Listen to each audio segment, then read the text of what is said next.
तो बजट के बाद पार्टी के मूड में बाजार और कल दिखी बेहद शानदार तेजी और आज फिर से दुनिया भर के बाजारों से है बेहतरीन संकेत। तो कल की तेजी को, मजबूती को कितना आगे और बढ़ाएंगे और बैंक निफ्टी के बाद क्या निफ्टी भी नई ऊंचाइयों की तरफ, नए रिकॉर्ड की तरफ बढ़ने की तैयारी में है।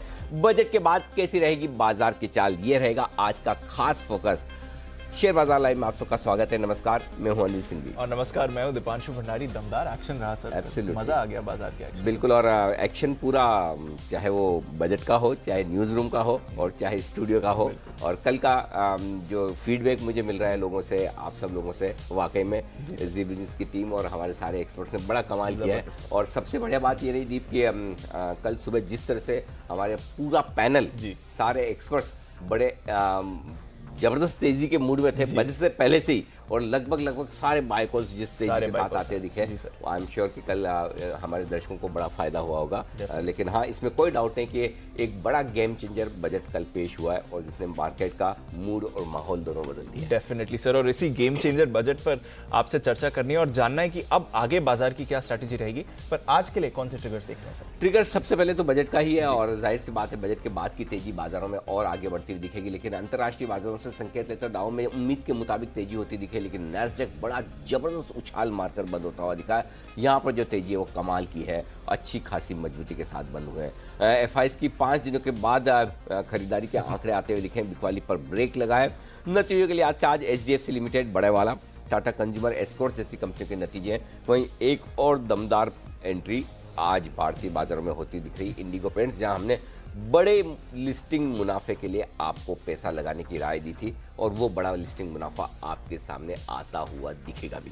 बिल्कुल सर, और अब से तो इंडिगो शब्द ध्यान से यूज करना पड़ेगा। हाँ, किसके लिए करना है? इंटरग्लोब बोलना पड़ेगा। एब्सोल्युटली, इंडिगो में अब इंटरग्लोब एविएशन बोलना पड़ेगा। यस, बिल्कुल ठीक बात है सर। 2 इंडिगो हो जाएंगे आज। डेफिनेटली 2 इंडिगो आज से होंगे और इस पर भी चर्चा करेंगे सर के साथ, जानेंगे कैसी लिस्टिंग हो सकती है। बाकी बाजार की भी बातें सर करनी है, पर कल थोड़ा एक जरा रिकैप करें।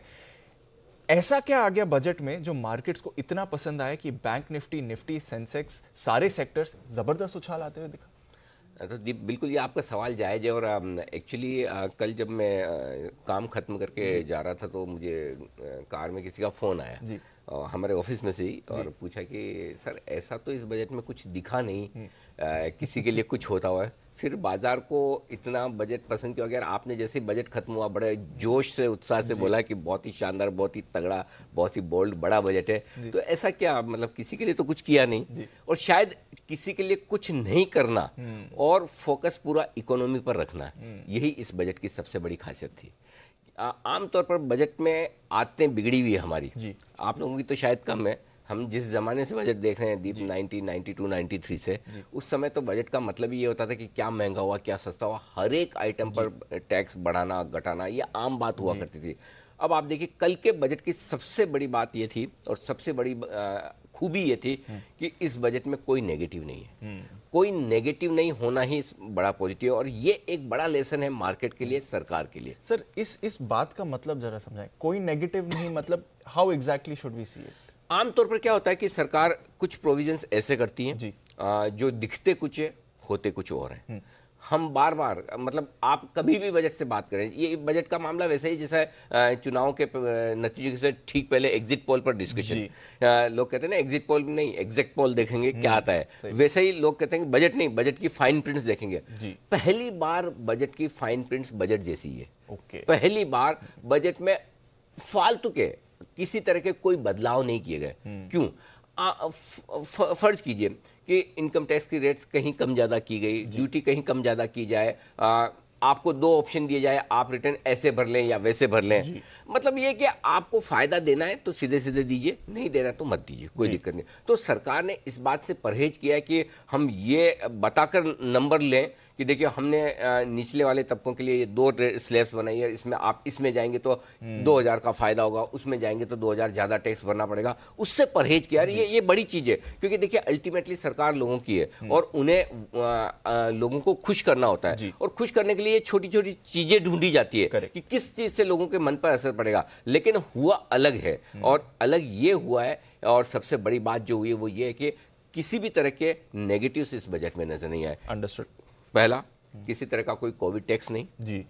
दूसरा, किसी तरह का कोई कैपिटल मार्केट्स पर टैक्स नहीं जी।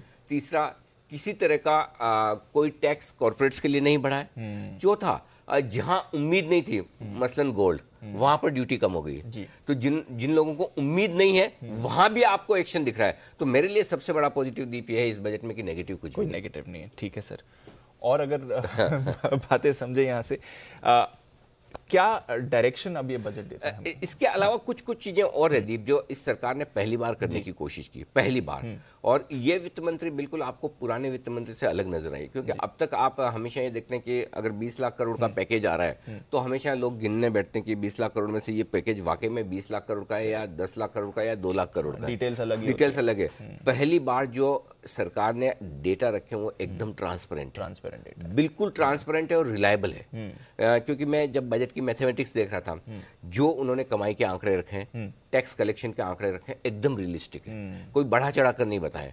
जो खर्चे के आंकड़े रखे हैं वो ऐसा नहीं कि बढ़ा चढ़ा कर बताएंगे हम बहुत ज्यादा खर्च कर देंगे, करने की जगह नहीं है। तो बहुत रियलिस्टिक आंकड़े रखे हैं। पहली चीज, ट्रांसपेरेंसी रखिए कि हम जो कह रहे हैं वही सही है, फाइन प्रिंट पढ़ने की जरूरत नहीं। अगली बार से हम ये सोचेंगे कि बजट की फाइन प्रिंट को लेकर स्ट्रेस ही खत्म हो गया। ये दूसरी बड़ी चीज है। एक और जो बड़ा मैसेज जो वित्त मंत्री और सरकार ने दिया, इंटेंट स्ट्रांग है सरकार का। इसका मतलब इरादा मजबूत इरादा है कि हमें ग्रोथ चाहिए और ग्रोथ के लिए हम किसी भी लेवल तक जाकर कॉम्प्रोमाइज करने को तैयार हैं। अगर हमें ज्यादा पैसा बोरो करना पड़ा, मार्केट बोरोइंग प्रोग्राम बड़ा होगा, हम करेंगे। आप एक चीज बताऊं मैं, आपका इंटरेस्टिंग चीज है, जो लोग देख रहे हैं 9.5% का फिस्कल डेफिसिट है, एक्चुअली इसमें एक अकाउंटिंग का बड़ा बदलाव किया है सरकार ने। अब आप सोचेंगे आमतौर पर सरकार हो या कॉर्पोरेट, अकाउंटिंग का बदलाव किस लिए करती है? ताकि आपकी बैलेंस शीट बेहतर दिखे। अच्छा दिखे। सरकार ने पहली बार अकाउंटिंग का बदलाव बैलेंस शीट खराब दिखे उसके लिए किया है। अच्छा, खराब से मतलब सही दिखे इसके। फूड कॉर्पोरेशन को जो पैसा जाता है उसे सब्सिडी में काउंट नहीं करके अलग से रखा जाता है। ओके, पहली बार सरकार ने उसे सब्सिडी मानते हुए वहां पर पैसा ऐड किया। तो ये तो ऐड हो जाएगा, ऐड हो गया। और इसीलिए वित्तीय घाटा जो हम पूरा मार्केट ये सोच रहा था कि 7-7.5% के आसपास आएगा, लेकिन वो 9.5% आया है। अगर आप उसे निकाल दें, अगर उसे पुरानी जो इतने सालों की जो कैलकुलेशन चल रही है उसे निकाले तो 7.5%, 8% के आसपास ही वित्तीय घाटा, जो कि एक्सेप्टेबल है। लेकिन सरकार ने ये इंटेंट दिखाया कि जिस तरह की अकाउंटिंग होनी चाहिए। कल आपने देखा बहुत सारे आइटम्स में ऐसा लग रहा था कहीं ड्यूटी घटी है और कहीं सेस बढ़ा है। तो आप बोल रहे न्यूट्रल है, लेकिन ये न्यूट्रल होने के पीछे मकसद क्या? अब जब न्यूट्रल है तो करना क्यों? लेकिन जो सही तरीका है टैक्स की दर रखने का और सेस रखने का, वो सरकार ने किया है। तो अकाउंटिंग के लिहाज से मुझे नहीं लगता कि पिछली बार अकाउंटिंग पर, बजट की अकाउंटिंग पर इतना बेहतर फोकस मैंने किसी सरकार का देखा हो, किसी वित्त मंत्री का देखा हो। वो बताना चाहती है जो एक्चुअल में है, और ये बाजार को पसंद आता है। ऐसा तो है नहीं कि कोई एफआई या मैं, आप या कोई इकोनॉमिस्ट बैठ के गिन नहीं सकते हैं। आप अगर ये सोचेंगे कि मैंने इस तरह से अकाउंटिंग की, लोगों को पता नहीं चल जाएगा, वो वैसे ही वाला हाल है कि बिल्ली दूध पी रही है, आंख बंद करके पता नहीं चलेगा। सबको पता चलता है, सबको कैलकुलेशन आती है। लेकिन ये बड़ा मन रख के, बड़ा दिल रख के आप अकाउंटिंग को प्रॉपर करें, ट्रांसपेरेंट करें, ये इंटेंशन जो सरकार का है ये बहुत ही तगड़ा है। आखिर बात एक और कहना चाहता हूं इस बजट के बारे में, पूरी तरह से ग्रोथ पर प्रायोरिटी है। अगर डेवलप कंट्रीज, बड़े जो विकसित देश हैं, वो बड़ा बड़ा वित्तीय घाटा रखकर अगर आप ग्रोथ ला सकते हैं तो हम क्यों नहीं? हमने तो सॉवरेन रेटिंग पर कभी भी आज तक डिफॉल्ट नहीं किया। और लोगों को डर हमेशा लगता है कि फिस्कल डेफिसिट बढ़ जाएगा तो रेटिंग एजेंसीज डाउनग्रेड कर देगी तो हमारे डेट पर हमारी जो कॉस्ट है, जो सबसे ज्यादा पैसा तो सरकार का ब्याज पर जाता है 7-8 लाख करोड़ का, वो बढ़ जाएगा। लेकिन नहीं, इसके बाद भी मुझे पूरा भरोसा है कि हो सकता है हिंदुस्तान की रेटिंग बढ़ाएंगे, क्योंकि इसमें ग्रोथ को लेकर इंटेंट साफ है, पहला। दूसरा, एक बहुत बढ़िया बात इस बजट में जो छुपी है, आपने एक चीज सुनी होगी, 2025-26 तक 4.5% लाएंगे जी। अभी हम 3.5% पर थे, अब हम 6.8% की बात अगले साल कर रहे हैं। 3 साल बाद भी हम 4.5 पर होंगे, जहां पिछले साल थे उससे भी ऊपर जी। ये तो बहुत खराब आंकड़ा है। फिर क्यों बाजार नहीं गिरता?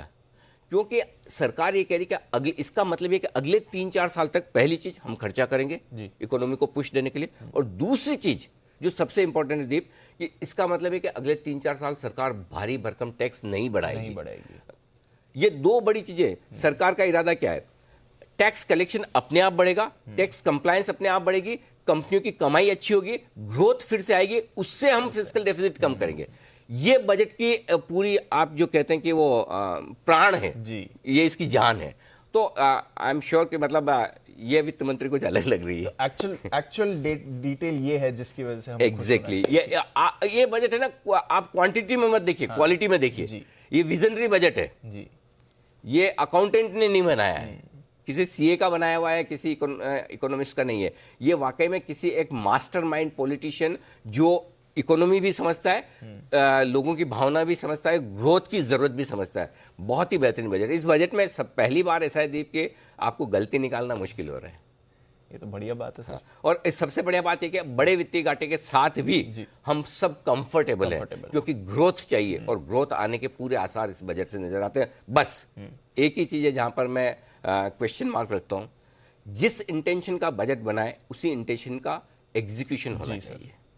ये सबसे बड़ी चीज है। अब बड़ा चैलेंज ये है कि आपने बहुत अच्छा डायरेक्शन दिया है, बहुत अच्छा बजट बनाया है, फोकस क्लियर है कि हिंदुस्तान को आपको मैप पे लाना है वर्ल्ड इकोनॉमी पे, कि हम बड़ी ताकत बनने जा रहे हैं, इकोनॉमिक पावर बनने जा रहे हैं। आज से 5 साल 10 साल में हिंदुस्तान वो होगा जो बाकी दूसरे विकसित देश हैं। तो फिर एग्जीक्यूशन भी वैसा ही आपको चाहिए। ये एग्जीक्यूशन अगर हम अगले 2-3 साल में हासिल कर सकेंगे, 1 या 2 महीने की बात नहीं है, अगले 2-3 साल में अगर हम ऐसा एग्जीक्यूशन ला सकें जहां हम वाकई में बता सकें कि हिंदुस्तान आपके लिए वर्ल्ड सुपर पावर बनने जा रहा है, हम आपको बेहतरीन मैन्युफैक्चरिंग फैसिलिटीज दे रहे हैं, ईज ऑफ डूइंग बिजनेस कर रहे हैं, ये न सिर्फ ग्लोबल प्लेयर्स के लिए होना चाहिए। मैं फिर एक दूसरी बात यहाँ पर कह रहा हूँ। पहली चीज़ तो ये कि एग्जीक्यूशन, और दूसरी चीज़ एक और सबसे इंपॉर्टेंट है वो ये सारी चीज़ न सिर्फ ग्लोबल प्लेयर्स और बाहर से आने वाले विदेशी निवेश के लिए होनी चाहिए, ये उतनी ही ज़रूरी है हमारे यहाँ के एक छोटे दुकानदार से लेकर एमएसएमई से लेकर बड़े से बड़े कॉर्पोरेट। आप दोनों को अलग अलग नहीं कर सकते हैं। अगर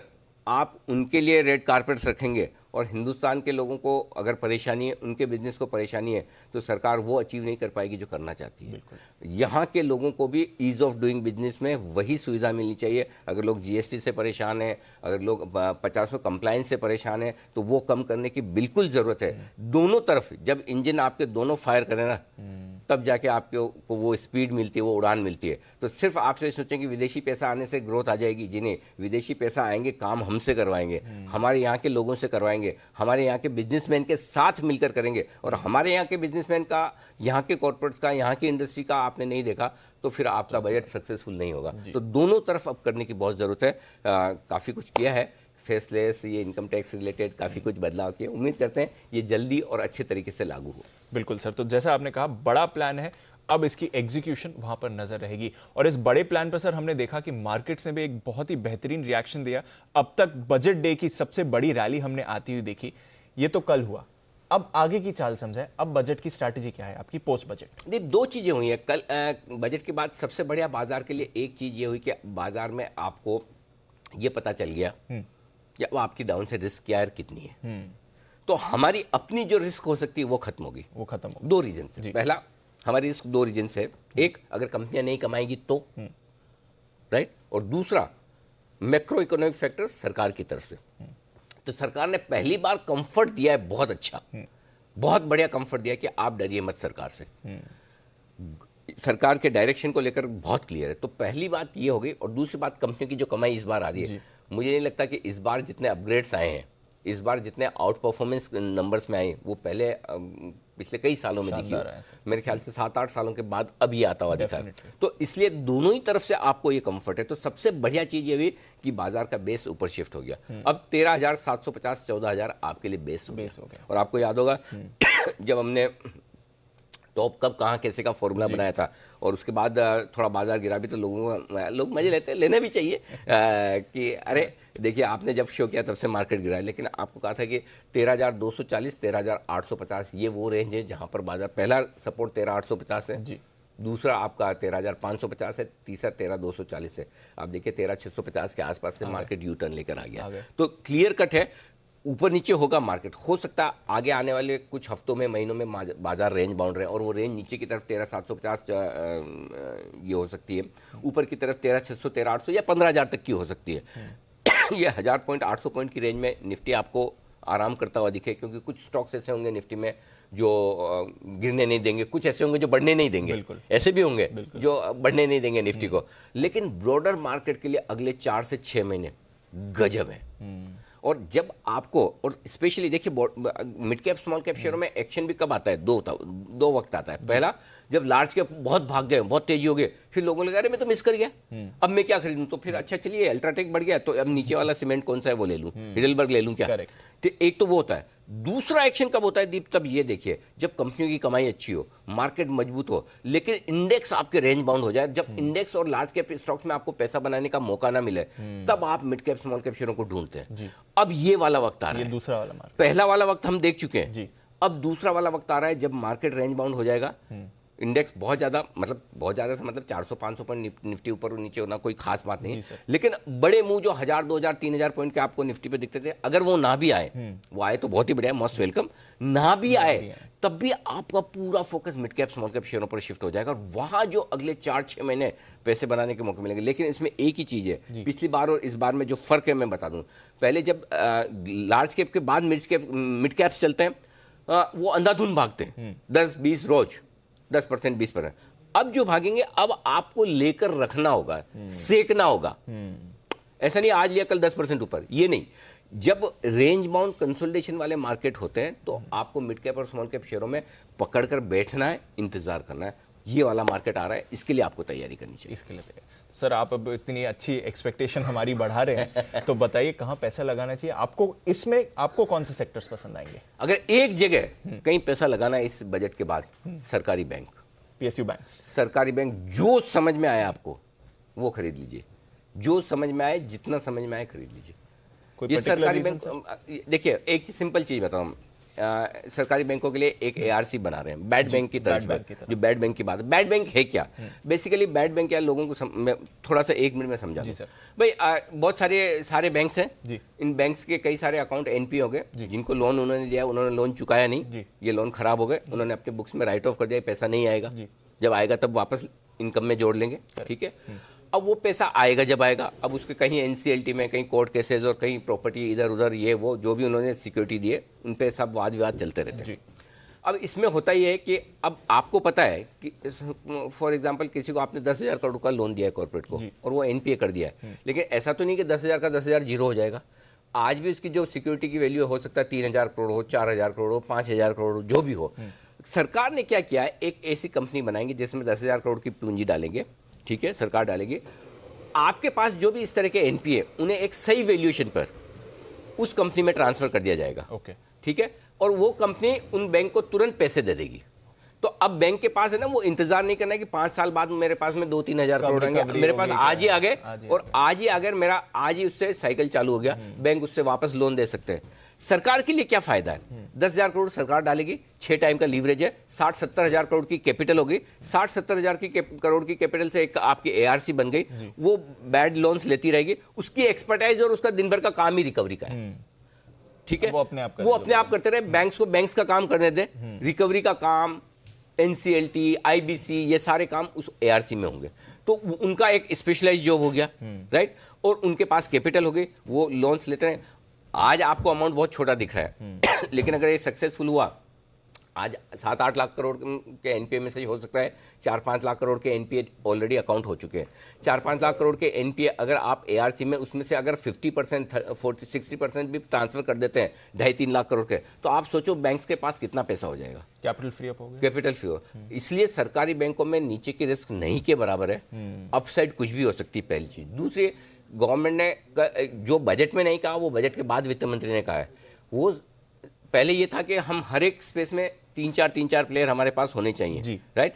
अब वो एक प्लेयर से भी संतुष्ट है, यानी कि बहुत जल्दी है, लेकिन एक SBI से भी काम चल जाएगा, बाकी BOB, PNB और लंबी लिस्ट ना हो। तो ये बड़ा शिफ्ट है सोच में कि आपको बहुत ज्यादा हर स्पेस में बहुत ज्यादा सरकारी कंपनियां नहीं चाहिए। और 2 सरकारी बैंकों का तो उन्होंने क्लियर कट बोला है, प्राइवेटाइजेशन करेंगे। एक और इंटरेस्टिंग चीज इंटरव्यू में FM ने बोली है, वो समझनी चाहिए, और वो ये कि जो बैंक हमें पता है कि कैपिटल डाल के ठीक नहीं हो सकते, कितना भी पैसा डालो, कितनी भी पूंजी डालो, मसलन कोई IOB टाइप्स, उनको बेहतर है बेच दिया जाए। ये सोच जो बदल रही है, ये बहुत बड़ी चीज है। जो आप बेचकर वैल्यू ला सकते हैं वो कैपिटल डाल कर नहीं ला सकते, तो बेहतर है तो इन्हें इस तरह से प्राइवेटाइज किया जाए। हो सकता है सब लोगों को ये विचार पसंद ना भी आए, हर एक का अपना अपना थॉट प्रोसेस होता है, लेकिन बिजनेस के लिहाज से देखें तो ये सही है। और इसलिए मुझे लगता है कि सरकारी बैंक आने वाले समय में कमाल करेंगे। एक जी, सीमेंट मैं बहुत बुलिश हूँ, specially mid cap cement stocks पर, क्योंकि जो इंफ्रास्ट्रक्चर पर और जो कैपिटल एक्सपेंडिचर जो सरकार ने बढ़ाया है उसका सीधा सीधा फायदा जो मिलेगा, रोड्स हो, एजुकेशन, फार्मा, इन पर सब पर जो सरकार खर्चा बढ़ाने जा रही है, सीमेंट में ये बहुत बढ़िया सेक्टर है। फार्मा में सेलेक्टिवली मैं बुलिश हूँ, नॉट बिकॉज ऑफ बजट, लेकिन मुझे लगता है फार्मा सेलेक्टिवली चलेंगे। सरकारी कंपनियां लैंड बैंक पर, एसेट मोनेटाइजेशन पर, डाइवेस्टमेंट पर, ये साल उनका है। समझ गया। और एक स्टॉक अगर मुझे पसंद है बजट के बाद तो आईटीसी। यस, वो तो सर आपने ITC stock of the year है, मुहूर्त से ही आप बता ही रहे हैं। स्टॉक ऑफ द ईयर मेरे लिए स्टॉक ऑफ द ईयर है, बिल्कुल। और कोई और बढ़िया स्टॉक्स? बाकी तो जो हम लिस्ट हम कल भी बात कर रहे थे कि एलएनटी अच्छा है आपके लिए, बॉम्बे स्टॉक एक्सचेंज, बीएससी अच्छा है, ये सारे स्टॉक्स तो हैं। डिवीज लैब बहुत मुझे बहुत पसंद, डिवीज लैब इस 3334 रुपए में बिल्कुल भी बुरा नहीं है, 3738 में अच्छा लगता था, अब और ज़्यादा अच्छा लगता है। ये सारे स्टॉक्स हैं बहुत सारे जो हमने कल I think budget to budget pick हो गई डिवीज लैब लास्ट ईयर, हमने देखा, इस साल भी हम देख रहे हैं। नो डाउट अब आपको वो रिटर्न्स नहीं मिलेंगे जो पिछले साल मिल गए, लेकिन अगर आप 4200, 4000, 2000, 4500 हो भी जाता है साल डेढ़ साल में तो क्या बुरा है, निफ्टी का स्टॉक है। बिल्कुल। तो बेहतरीन बजट रहा, प्लानिंग बहुत बढ़िया है, अब इसका एग्जीक्यूशन कैसा रहेगा वहां पर नजर रहेगी, पर बाजार पॉजिटिव चाल में आ गए हैं सर। तो आपने एक डायरेक्शनल कॉल तो दे दिया बाजार पर दिन का एक्शन भी समझे, आज के संकेत क्या बता रहे हैं? आज दीप देखिए ग्लोबल संकेत पॉजिटिव साइड पर हैं और एफआईएस के संकेत भी पॉजिटिव हैं। ओके, घरेलू फंड के न्यूट्रल हैं और वायदा कारोबार के भी न्यूट्रल है। कल आपने देखा होगा, अच्छा कल एकमात्र संकेत वायदा कारोबार का हमने कहा बहुत स्ट्रॉन्ग पॉजिटिव है, इसके दम पर ही बाजार नीचे से उछल जाएंगे। सेंटीमेंट और ट्रेंड पॉजिटिव हुआ है। बजट के साथ ही खत्म करूं उससे पहले एक चीज और याद आ गई, मैं बताऊंगा दीप, आमतौर पर जब हम बजट की प्लानिंग करते हैं तो हम ये सोचते हैं कि इस बजट का नाम क्या रखा जाए, नामकरण संस्कार करना होता है हमें। बहुत सोचते हैं, बहुत सारे ऑप्शंस आते हैं। इस बार हमने नाम रखा ग्रोथ की वैक्सीन। और आप देखिए इस बजट की पूरी थीम सिर्फ और सिर्फ ग्रोथ पर है। न उनका फोकस इनकम टैक्स पर है, न कहीं और, न कहीं से टैक्स लेने की, न कहीं छूट देने की मंशा है, सिर्फ और सिर्फ ग्रोथ पर। और ये और ग्रोथ शब्द में अपने आप में एक पॉजिटिविटी है जी। जब आप कहते हैं कि मुझे वैक्सीन चाहिए, वैक्सीन किस लिए चाहिए? आप बेहतर होना चाहते हैं, ट्रीटमेंट चाहते हैं, और ट्रीटमेंट किसका? ग्रोथ का। तो हमने ये जो नाम रखा ये बहुत सोच समझ कर रखा, और हमने कहा कि ये होना चाहिए। इस वक्त इकोनॉमी की सबसे बड़ी जरूरत है कि उसे ग्रोथ की वैक्सीन मिले। कोरोना की वैक्सीन हम सबको मिली है उसके बाद, और आप देखिए पूरा का पूरा budget growth oriented, growth focus था। ये एकदम तो मुझे इस बात की भी खुशी है कि हमने, हमारी टीम ने एक बहुत सही नाम जो चुना, वही उसी नाम के आसपास, उसी थीम के आसपास पूरा बजट बनाए। थीम तो आपने आइडेंटिफाई करी, ये तो बात सही है सर। और प्री बजट में भी जो आपने कहा था कि एक फोकस होगा, वो वहीं से आते हुए दिखा है। एब्सोल्युटली। चलिए आगे अब बड़े सपोर्ट जोन बता दें। 14,200, 14,250 आज के लिए मजबूत सपोर्ट के तौर पर काम करेगा। 14,350, 14,425 ये ऊपरी रेंज है, इसके आसपास आप कहीं खुलेंगे जी। उसके बाद 14,475, 14,425, 525 ऊपर माफ कीजिएगा, प्रॉफिट बुकिंग रेंज है आपके लिए। बैंक निफ्टी 32,450, 32,575 इसे करिए, 32,450, 32,575 ये डे सपोर्ट जोन है बैंक निफ्टी के लिए। और ऊपर की तरफ अब दीप इसमें एक समस्या है बैंक निफ्टी में, ऊपर के लेवल कुछ भी नहीं है मेरे पास, और ये दोनों लेवल जो रेंज में ऊपर दे रहा हूं मैं अंदाज से दे रहा हूं, इस पर भरोसा न करें। ब्लू स्काई जोन, हाँ ब्लू स्काई जोन है। 33,000 के ऊपर बंद होना मेरे पास सीधा, हल्का सा एक रुकावट का लेवल 33,500 दिखता है, हल्का एक रुकावट का लेवल 34,000 दिखता है, तो उस हिसाब से मैंने अंदाज से दे दिए। 33,450, 33,500 पहला रेंज है, 33,850, 33,950 इसमें कोई सैंक्टिटी नहीं है, मैं बहुत साफ साफ बता रहा हूँ। और मैंने एफएनओ के डेटा देखकर जहाँ हल्का हल्का ओपन इंटरेस्ट है 33,500 पर और 34,000 पर हाईएस्ट है, तो वहां तक की मैंने अंदाज से दिए। हाँ, नीचे के डेटा मैं बहुत कंफर्टेबली कॉन्फिडेंस से बोल रहा हूँ। 32,450, 32,575 मजबूत सपोर्ट हो गया, आसानी से नहीं टूटेगा। आपको बैंक निफ्टी को ट्रेड करने के लिए एक ही चीज ध्यान रखनी है कि आपका सपोर्ट का है। जी सर, सपोर्ट आपको मिल गया, अब आप ट्रेड करते रहिए। ओके, ये तो रहे लेवल्स। अच्छा, ब्रॉडर लेवल से समझा दी सर, दिन के लेवल समझाएं।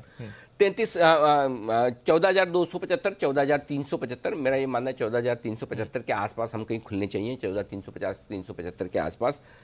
मीडियम रेंज 14,250 से 14,425 की बनेगी और बड़ी रेंज 14,200 से 14,475 की निकल कर आती है। बहुत हो गया तो 14,525, 550 तक। बैंक निफ्टी 32,850, 33,450 छोटी रेंज, 32,575, 33,650, 32,450 और 33,850, ये सब अंदाज से निकाली हुई रेंज है ऊपर वाली। ओके, ठीक है सर। अब जरा बताएं, पहले डेटा समझाएं सर। एफआईज की पोजीशनिंग कल क्या बदलाव हुई और कल पीसीआर में क्या चेंज हुआ सर? एफआईज ने बहुत तगड़े तरीके से लॉन्ग बनाई और दीप आपको याद है, हम हर बार ये बात करते हैं 60% के आसपास आते ही एफआईज खरीदना शुरू करते हैं, 80% के ऊपर आते ही इंडेक्स में लॉन्ग होते ही फिर थोड़ा हाथ खींच लेते हैं। एग्जैक्टली वही हुआ। कल देखिए 12% एफआईज ने लॉन्ग पोजीशन इंडेक्स में बढ़ाई है, वो बड़ी चीज और उसमें भी नेट शॉर्ट जो एफआईज के वो काफ़ी कम किए, तो शॉर्ट कवर भी किए और लॉन्ग भी बनाई है। पुट को रेशियो बढ़कर आया, एक्सपेक्टेड था, 40-42 पॉइंट बढ़ा है तो वो तो इस मार्केट में बढ़ना ही था। विक्स डाउन हुआ है 8%, ये अच्छा संकेत है। लॉन्ग पोजीशन अगर आपकी है तो अब 14,200 आपके लिए इंट्राडे और क्लोजिंग बेसिस पर स्टॉप लॉस है, 32,450 का स्टॉप लॉस बैंक निफ्टी पर इंट्राडे और क्लोजिंग बेसिस पर आपके लिए बनेगा। अगर आपकी शॉर्ट पोजीशन है तो 14,375 आज इस पर स्टॉप लॉस रखिए, इंट्राडे भी और क्लोजिंग बेसिस पर भी, और बैंक निफ्टी पर 33,300 कल का हाई पार होते ही इंट्राडे और क्लोजिंग बेसिस पर आप स्टॉप लॉस रखकर अपनी शॉर्ट पोजीशन को काट लें। ओके, तो ये है आपके लिए एग्जिस्टिंग पोजीशंस पर। एक मैं हाईलाइट करना चाहूंगा सर, इससे पहले कि नई पोजीशंस पूछे, थोड़ा ग्लोबल मार्केट्स में और एक्शन बढ़ा है इस समय। डाउ फ्यूचर्स को पुल अप करिए, 150 पॉइंट्स है। एसजीएक्स निफ्टी अब सेंचुरी लगाकर 14,450 के पार है, बल्कि अब तो नजर बना रहा है 14,500 की तरफ। तो थोड़ी देर में ग्लोबल मार्केट्स में और आपको सहारा आते हुए दिख रहा है। यही नहीं, हांगकांग के बाजार भी एक बार आप देख लीजिए, क्योंकि 600 पॉइंट्स की तेजी हांगकांग के बाजारों में आ रही है। तो कल के शानदार एक्शन के बाद आज फिर से आपको ग्लोबल मार्केट्स का बढ़िया सपोर्ट आते हुए दिख रहा है। अब इस सेटअप में सर समझाएं, नई पोजीशंस के लिए आपका क्या व्यू बन रहा है? खरीदा निफ्टी 14,200 के स्टॉप लॉस के साथ, 14,375, 14,425, 14,475, 500 और 525, ये सारे लेवल आज के लिए लेकर चले। एग्रेसिव ट्रेडर हैं, शॉर्ट कर सकते हैं निफ्टी को 14,500 से 14,575 की रेंज में। स्ट्रिक्ट स्टॉप लॉस होगा आपका 14,650 का। जी सर। छोटे मुनाफे के लिए 14,475, 14,425 इन लेवल्स के लिए शॉर्ट करें। आप 14,475 के 500 के और 14,525, ये 50 पॉइंट की रेंज ऐसी है जहां पर रुकना चाहिए मार्केट प्रॉफिट बुकिंग के लिहाज से, जहां आपको खुलता हुआ दिख रहा है। फिर भी फ्लो, मूड, माहौल ऐसा है कि कोई भी लेवल तोड़ के निकल जाए, बड़ी बात नहीं है। व्यू तेजी का रखना है जी, बाय ऑन डिप्स का रखना है। निफ्टी किसी भी लेवल से आपको 50-75 पॉइंट ऊपर से नीचे आता देखे, खरीद लीजिए। Buy on dips is back. Simple 50-75 point का डिप आपको मिले वहां ले लेना है। ठीक है। बैंक निफ्टी खरीदिए, 32,800 छोटा स्टॉप लॉस दिया है मैंने, 33,300, 33,450 शायद इसके आसपास खुलेंगे। ऊपर हर 100 पॉइंट में अंदाज से दिया है 650, 750, 850, 950 जो रखना रख लो, है नहीं मेरे पास, ले मैंने अंदाज से देना, डेटा है। अच्छा, डेटा भी किसी में 50,000, किसी में 1 लाख, अब उसमें क्या आप बोलेंगे। खाली ये कि ये पता है नीचे कितना जा सकता है सर। नई पोजीशन, अच्छा ये एक काफी लोग पूछ रहे थे, वैसे अवादा कारोबार में जब बात करेंगे तो वो करेंगे, पर आपने बोला नहीं हो गया। और बैंक निफ्टी में शॉर्ट का दिया ही नहीं आज कॉल, शॉर्ट का कॉल नहीं, शॉर्ट का कॉल ही नहीं है। इतना नीचे आएगा तो कॉन्फिडेंस है, कॉन्फिडेंस भी है दीप, कॉन्फिडेंस के साथ साथ ये भी है कि मेरे पास शॉर्ट करने का लेवल तो होना चाहिए ना। अब मैं आपको बोलूं 34,000 पे बेचिएगा, अब आप 33,000 पे बंद हुए, 34, अब 1,000 पॉइंट ऊपर बेचने का बोल भी रहा हूं तो कोई उसका मतलब नहीं है जी सर। चाहे तो 34,000 के आसपास बेच दीजिए, 100 पॉइंट का स्टॉप लॉस लगा लीजिए, 200-300 पॉइंट मिल जाएंगे, बिल्कुल ये भी ठीक है। सही बात है। वैसे सेल आ गया सर बैन में, दो दिन ही हुए सीरीज के, बट सेल वापस आ गया। पिछली भी पूरी सीरीज बैन में था, अब भी बैन में आ गया है। डेटा भी समझेंगे सर और लिस्टिंग की भी बात करनी है। डेटा समझाएं सर। खरीदारी तो हुई एफआईएस की, पर इतनी खरीदारी नहीं है जो 8% के मूव बैंक निफ्टी को एक्सप्लेन कर सके। बात सही है दीप, ये सवाल अच्छा है। पहली चीज, अगर आप कैश में देखेंगे तो 1,500 करोड़ की खरीदारी का आंकड़ा कल की तेजी के सामने कुछ भी नहीं जी, मच्छर बिल्कुल। लेकिन एफएनओ में देखिए बड़ा खरीदा है, 2134 करोड़ के इंडेक्स और 1,350 करोड़ के स्टॉक्स। तो 2, 1, 3, 1, 4,000, लगभग 5,000 करोड़ की खरीदारी, वो कम नहीं है, तो जस्टिफाई हो रहा है। 5,000 करोड़ की खरीदारी जस्टिफाइड है। लेकिन 5,000 करोड़ की खरीदारी में इतना क्यों बढ़ गया? पहले भी हमने देखी है 5,000 करोड़ की खरीदारी, तब तो इतना नहीं बढ़ता था। इसका रीजन है सेलर भी तो चाहिए। अगर आपको सुई शेयर खरीदने और कोई बेचने वाला नहीं तो 20% बढ़ जाएगा ना बढ़ स्टॉक, जाएगा। सही बात है। लगाओ सर्किट, करेक्ट। तो सेलर भी तो होना चाहिए। कल सेलर नहीं थे। क्यों नहीं थे? अब उसके दो रीजन है। पहला, लोकल फंड ने सिर्फ 90 करोड़ का बेचा है, तो सप्लाई कहाँ है? लोकल फंड को भी समझा भाई ये तो बजट ऐसा है, अब यहाँ बेच के मतलब नहीं, आने दो एफआईएस को ऊपर 14,700 पे देंगे, 800 पे देंगे, 15,000 पे देंगे। उन्होंने हाथ रोक दिया, पहला। दूसरा, बेचने वाला कौन है? ट्रेडर, जो पहले खाली होके बैठा है ही नहीं, है ही नहीं, पोजीशन हो तो बेचे किसको? सही बात है। तो ये दो बड़े रीजन थे कि आपके पास जब है ही नहीं तो बेचोगे किसको? वही बात। और फिर नहीं तो गेम स्टॉप हो जाएगा कभी। तो बिना कुछ है नहीं बेचे जा रहे हैं। तो सिल्वर है सर। अब सिल्वर है, अब पता नहीं सिल्वर वाले वो तो मना करेंगे, वो मना कर रहे हैं, बट कोई तो गेम कर रहा है वहां पर, कर रहा है। बढ़िया है, बहुत बढ़िया। तो पॉइंट ये है कि कल आपको डेटा देखकर ये लगेगा कि यार इतनी बड़ी तेजी थोड़ी बन सकती है, लेकिन आपको डेटा को इस पर्सपेक्टिव में देखना है कि भाई आप ये बोले कि आप और मैं कुश्ती कर रहे हैं, आपने मुझे हरा दिया, तो बोले मैंने तो अनिल जी लेकिन कितने कमजोर है वो तो देखो। लड़ने की ताकत भी तो होनी चाहिए। तो पॉइंट वही है, बेचने वाले की ताकत ही नहीं है, तो खाली होके बैठे हैं, ऑलरेडी लॉन्ग पोजीशन कम करके बैठे हैं, और लोकल फंड ने हाथ खींच लिया, तो फिर थोड़ी भी खरीदारी आएगी तो ऐसे उछलेगा जी। तो वही हुआ है कल। एग्जैक्टली। ओके, तो सर फिर अब वायदा कारोबार का डेटा समझाइए। 14,200 जो एक सवाल लोग पूछना चाह रहे थे, लेवल्स भी मैं सर बताऊंगा। कल शॉर्ट कवरिंग कितनी हुई है और फ्रेश लॉन्ग्स कितने हुए हैं, वो लोग समझना चाह रहे थे कि कल लोगों को लग रहा है कि शॉर्ट्स अगर थे ही नहीं तो फिर क्या नए पोजीशंस बने कल, कैसे समझें? शॉर्ट कवरिंग हुई है, ट्रेडर्स की नहीं, ट्रेडर्स की, एफआईएस की हुई है। एफआईएस की हुई है। एफआईएस की दमदार शॉर्ट कवरिंग हुई है। मैं बताऊं आपकी दीप, एफआईएस के नेट शॉर्ट जो इंडेक्स में चल रहे थे 22%, वो घटकर रह गए 13%, यानी कि एफआईएस ने 9% अपनी नेट शॉर्ट्स कम किए। तो एफआईएस ने शॉर्ट कवरिंग की है, और इसलिए आपको देखिए 2134 करोड़ का इंडेक्स फ्यूचर खरीदा है, लेकिन ओपन इंटरेस्ट घटकर आया है। ओके, तो एफआईएस ने शॉर्ट कवरिंग की है, इसमें कोई डाउट नहीं है। एफआईएस इंडेक्स में हुई है शॉर्ट कवरिंग उनकी तरफ से, और थोड़ी बहुत लॉन्ग भी बनी है। अब आइए 14,200 आपके लिए रॉक बॉटम हो गया। अब ये सपोर्ट है। हाँ, अब ये सपोर्ट आज के लिए, आज के लिए 14,200 के पुट पे 18 लाख शेयर है, और जो कल ही जुड़े 19 लाख शेयर ओवरऑल है, और 21 लाख शेयर 14,200 के कॉल पर है। तो आप 14,200 तो अब आपसे आसानी से टूटने वाला नहीं। हल्की रुकावट 14,500 के आसपास है, जहाँ कॉल ऑप्शंस में 21 लाख शेयर है। ठीक है, आप 14,500 पार करेंगे दीप, तो करीबन आप ये समझ लीजिए 20, 40, 60, 80, 85 लाख शेयर आपके कॉल राइटर शॉर्ट हो जाएंगे 14,500 पार होते ही। ये तो होंगे अगर 14,500 पार हुए तो, लेकिन बड़ी समस्या जो शॉर्ट सेलर्स की है वो बैंक निफ्टी में, उधर ज्यादा आप हिल जाएंगे डेटा सुनेंगे तो। बताएं सर। 30,000 के ऊपर बंद हुए, 30,000 तक आप सोचिए कितने लोग शॉर्ट होंगे बैंक निफ्टी में। वीकली सीरीज जो कल शुरू हुई थी, कल ही शुरू हुई थी, नहीं सॉरी फ्राइडे को शुरू हुई, कल दूसरा दिन था, जो कल एक्सपायरी होनी है, परसों एक्सपायरी होनी है। 33,000 के ऊपर already 30 lakh share, 36 lakh share, 30 या 36, मेरी हैंड राइटिंग में ही नहीं पढ़ पा रहा हूँ, या तो 30 है या 36, 30 मान लीजिए safer side, 30 lakh share bank Nifty के कॉल पर ऑलरेडी शॉर्ट है, जो रिस्क पर है। कोई 30,000 पे शॉर्ट है, कोई 30,500, कोई 31,000, कोई 31,500। तो ये बैंक निफ्टी रुकने वाला नहीं है, और बड़ी स्पेस बन रही है।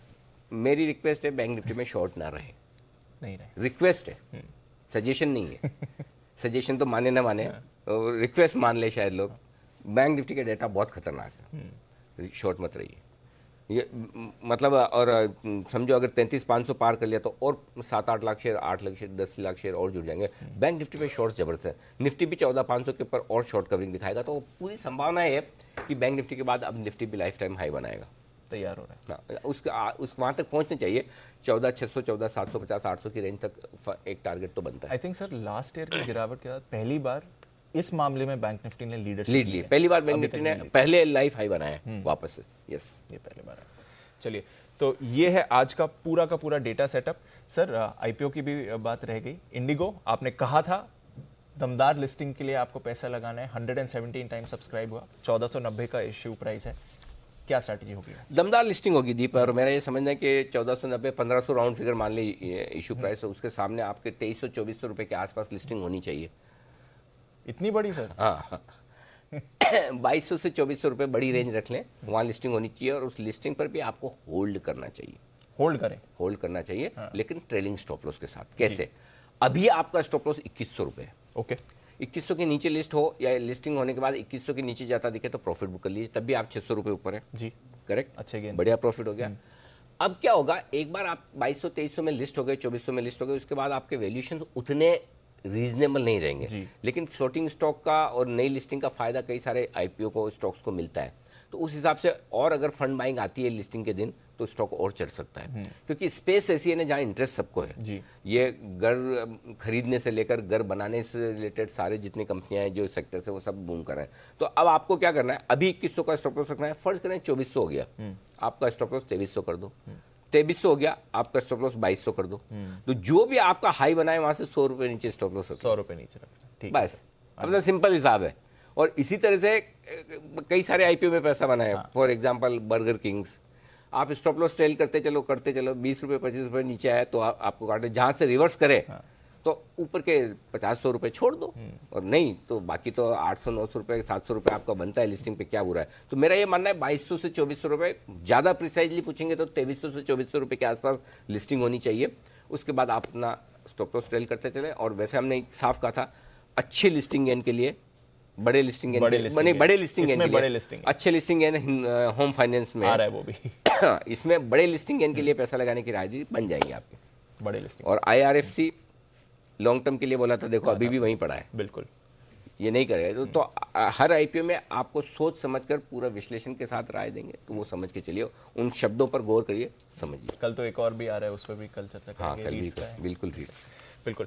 तो ये है आपके लिए आज का पूरा सेटअप, और साथ ही आज की लिस्टिंग इंडिगो पेंट्स के लिए आपको क्या करना है। आइए आपको बताते हैं आज और कौन से स्टॉक्स पर आपको रखनी है नजर। हमारी टीम वरुण, देवांशी और साथ ही आशीष तैयार हैं। वरुण, गुड मॉर्निंग, बताएं आज के ट्रिगर्स और खबरों वाले शेयर्स कौन से हैं?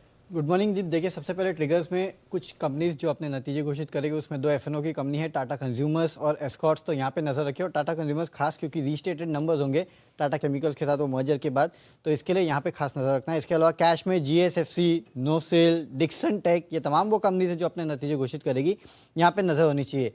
एल्कलाई एमाइंस शेयर विभाजन पे आज यहाँ पे विचार करेगी बोर्ड, तो यहाँ पे नजर रखिएगा। काफ़ी कंपनीज है जिनके एक्स डिविडेंड होगी, तो यहाँ पे नजर रखिए। कजारिया सिनेमिक्स 10 रुपये का डिविडेंड, सुंदरम फाइनेंस 12 रुपये और सागर सीमेंट 2 रुपये का डिविडेंड है, तो यहाँ पे वो एडजस्टमेंट आपको देखने मिलेगा।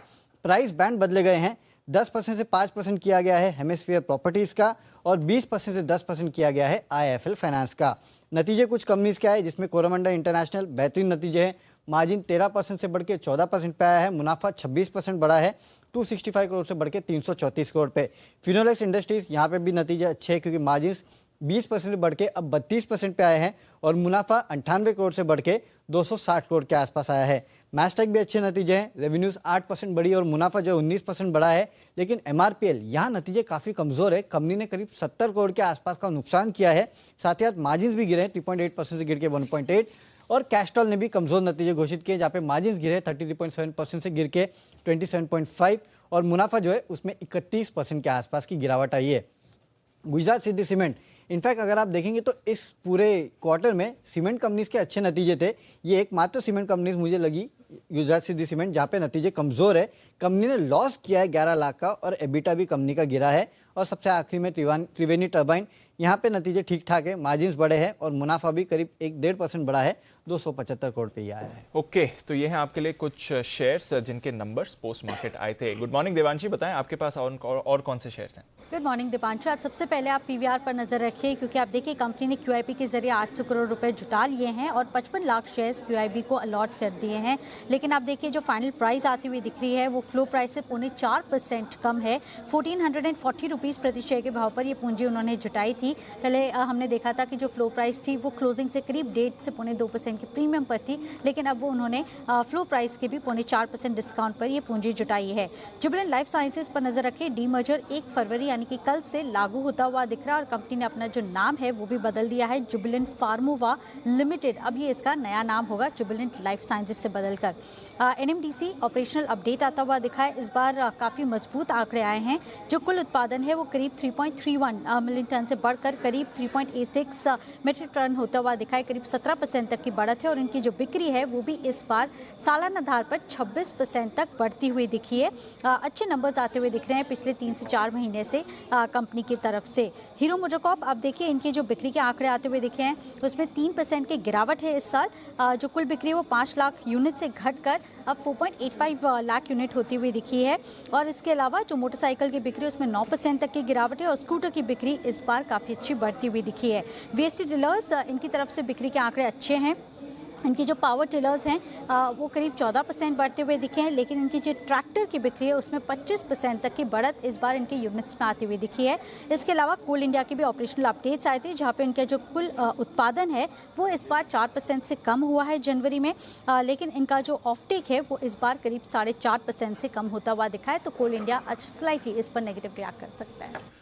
ओके, तो ये हैं आपके लिए कुछ खबरों वाले शेयर्स, पर ब्रोकरेजेस की तरफ से भी दमदार एक्शन है। चलते हैं आशीष के पास FIR के लिए।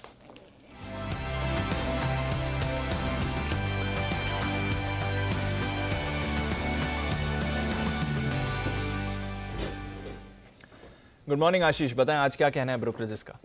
Good morning Deepanshu. सबसे पहले देखिए मॉर्गन स्टैनली की बाजार पर रिपोर्ट आई है। सेंसेक्स का जो लक्ष्य है वो 50,000 से बढ़ाकर 55,000 कर दिया और ये कह रहे कि सरकार ने इस बार जो है बजट में वित्तीय घाटे के मुकाबले ग्रोथ पर फोकस किया है, जिसके चलते मान रहे कि अगर इसका इंप्लीमेंटेशन ठीक से हुआ तो कॉर्पोरेट की जो अर्निंग्स है इसमें बढ़िया ग्रोथ देखने को मिलेगी, कंजम्पशन में एक बढ़िया ग्रोथ देखने को मिलेगी। इसके अलावा अगर आप देखें तो स्टॉक स्पेसिफिक 2 रिपोर्ट्स आई हैं। सबसे पहले अशोक लेलैंड, लगातार ब्रोकरेज हाउस की पॉजिटिव रिपोर्ट्स आ रही हैं।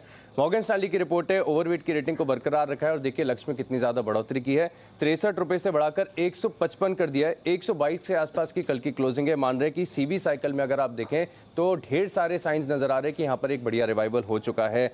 आईटीसी पर ब्रोकरेज हाउस का मानना है कि no news is good news, जो कि एक ओवरहैंग बना हुआ था कि कहीं ना कहीं एक्सेस लगता हुआ नजर आएगा, एक्साइज हाइक होते हुए दिखेगी, वो नहीं हुआ है, जिसके चलते देखिए जेपी मॉर्गन खरीदारी की राय दे रहे हैं। लक्ष्य 192 से बढ़ाकर 225 कर दिया है और क्रेडिट स्विस भी अगर आप देखें तो आउट परफॉर्म की रेटिंग को बरकरार रखा है और लक्ष्य इन्होंने 255 रुपए कर दिया है। ओके, तो ये है आपके लिए आज का पूरा ब्रोकरेज एक्शन, जहां पर आपको रखनी पड़ेगी नज़र।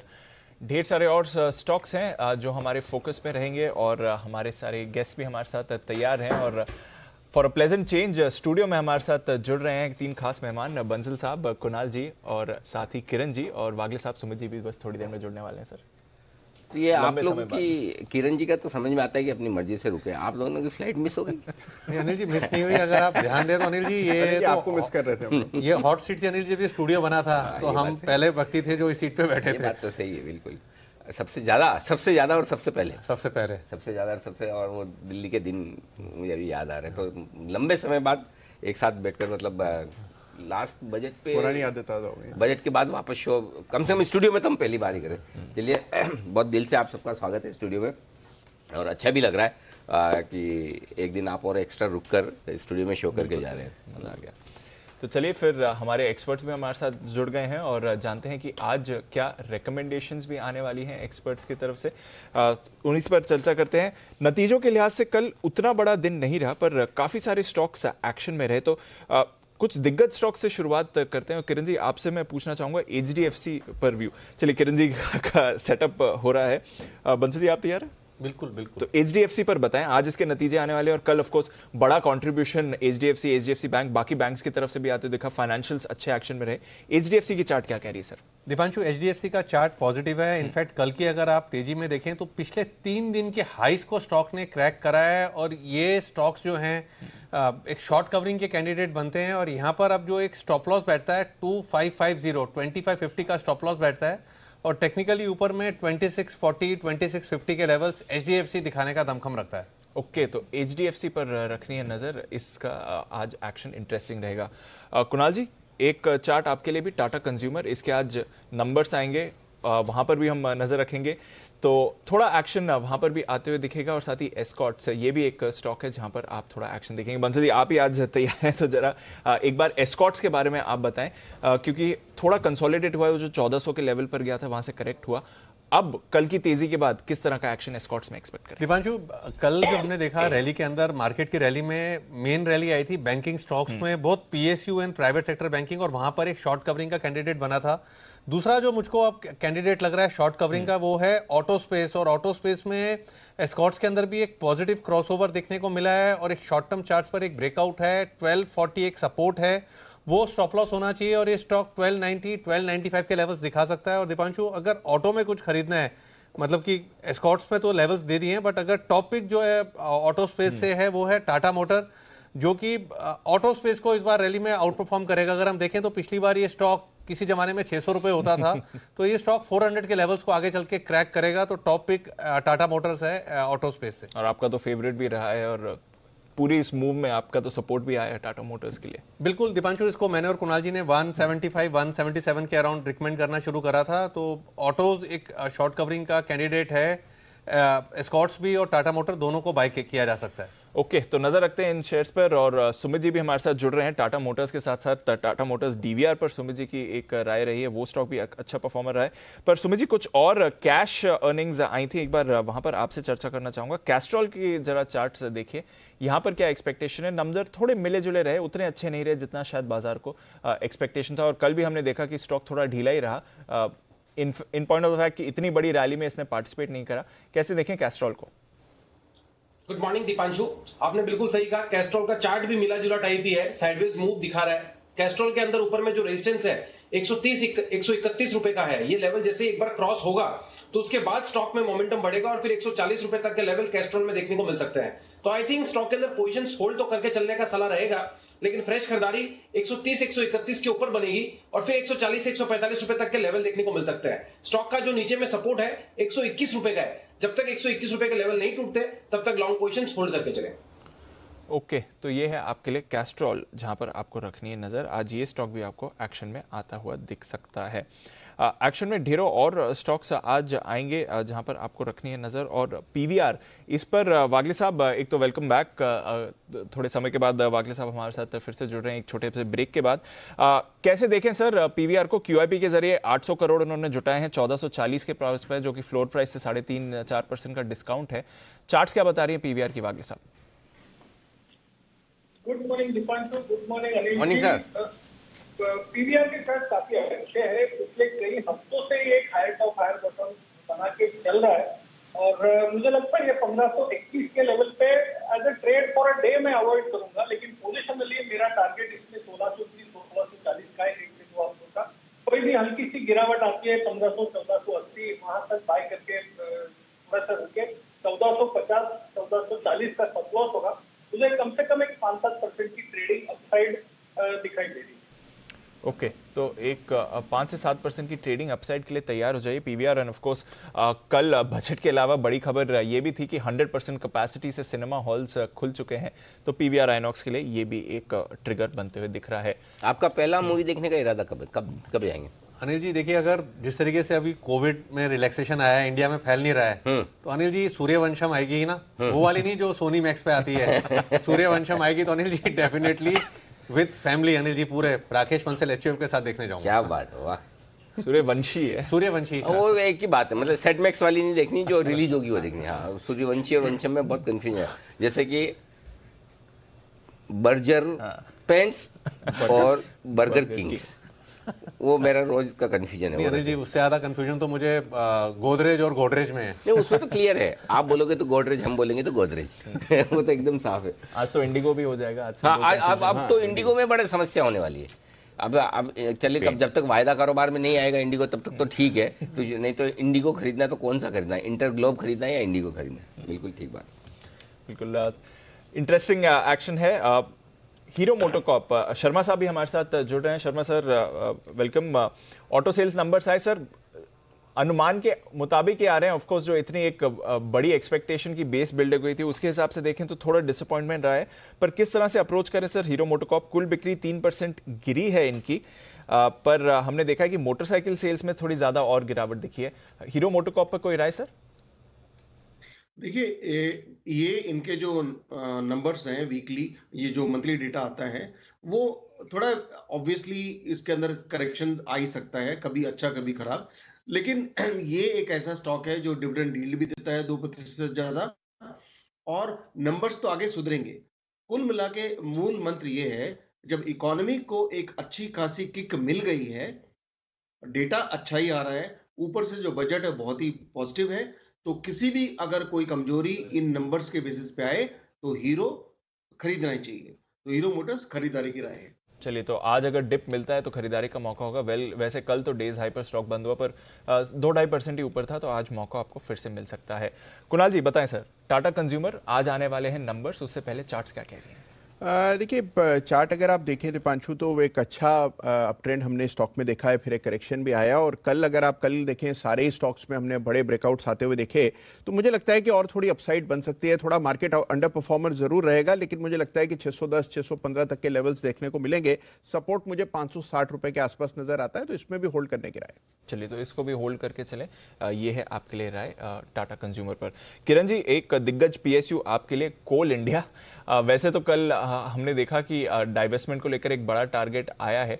कोल इंडिया ऑलरेडी एक रैली आई थी, 146 150 तक गया था, वहां से वापस इन 130 के लेवल्स पर आ गया। क्या करें कोल इंडिया के साथ? देखिए, कोल इंडिया का चार्ट देखते हैं तो मीडियम टर्म आउटलुक थोड़ा सा नेगेटिव जैसा दिख रहा है, क्योंकि लोअर टॉप लोअर बॉटम करना चालू कर दिया, इसने एक फ्रेश बॉटम किया है। पर जिस तरीके का चार्ट पैटर्न है, एक अच्छा बेस 125 130 ये लेवल्स पे है, तो मेरा मानना है कि 135 के ऊपर ज्यादा मोमेंटम देखने को मिलेगा इस स्टॉक को। तो 130 से 135 ये थोड़ा सा डिस्ट्रीब्यूशन फेज है, एक बार ये फेज निकल जाए तो एक बहुत अच्छी रैली आपको इस स्टॉक में देखने को मिलेगी। चलिए, तो देखते हैं कि कोल इंडिया का फिर से मोमेंटम पकड़ सकता है कि नहीं। पर ऑपरेशनल नंबर्स कोल इंडिया के थोड़े वीक आए, बट सुमित जी आपके एक फेवरेट स्टॉक एनएमडीसी, यहां पर अच्छे ऑपरेशनल नंबर्स आए हैं।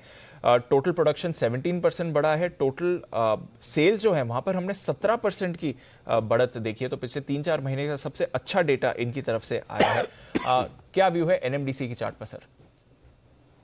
दीपांशु, स्टॉक भी कल लोअर लेवल से अच्छा बाउंस दिखाया और ये बाउंस आज कंटिन्यू होगा और एक अच्छा अपसाइड मूव एनएमडीसी में ऊपर की तरफ देखने को मिलना चाहिए। एनएमडीसी में खरीदारी करके चलने का सलाह रहेगा, जिनका पोजीशन है वो बिल्कुल होल्ड करके चले। स्टॉक यहां से ऊपर में 115 रुपए का तो इमीडिएट टारगेट जल्दी ही दिखाएगा और ये 120 प्लस के लेवल आने वाले दिनों में दिखाएगा। एनएमडीसी में नीचे में 104 रुपए का सपोर्ट है, तो वो स्टॉप लॉस होगा, वो स्टॉप लॉस से खरीदारी करके चलने का सलाह रहेगा। 115 120 के टारगेट जल्दी ही एनएमडीसी में देखने को मिलेंगे। ओके, तो एनएमडीसी पर रखिए नजर, यहां पर अच्छा एक्शन बनेगा। कुणाल जी, कोरोमंडल एज एक्सपेक्टेड नतीजे अच्छे रहे हैं, मार्जिन थोड़ा हल्का से एक्सपेंशन था, बट कामकाजी मुनाफा आए, तीनों में ही हमने अच्छी बढ़त देखी है। स्टॉक वैसे कल थोड़ा वीक दिख रहा था, कोरोमंडल पर क्या राय रखें सर?